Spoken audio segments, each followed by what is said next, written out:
Ito yung alaga namin unggoy. Kaya pinakuha ko ng ano. Dagat to.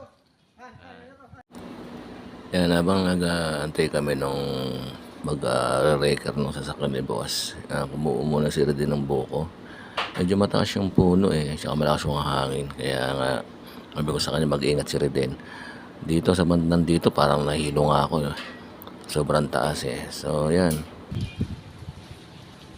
Kita nyo naman, galing, di ba? Spider-Man. Ayan, ayan ang alaga ako.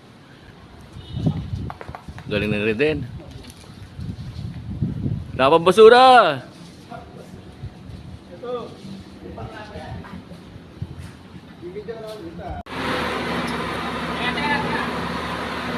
Op! Baka tumama. Yan. Okay. Ayos na ang buto-buto.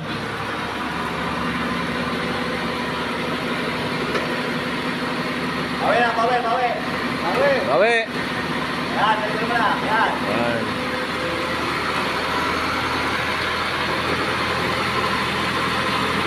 Dito.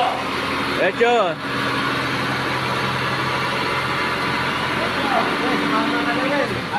Sumama kayo. Kanan.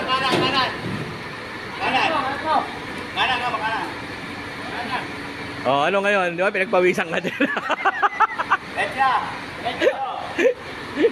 Oh. Ayan, handbrake na. Okay na. Handbrake. Handbrake na lang. Galing. Oh, sige. Mahirap din pala yung trabaho na to.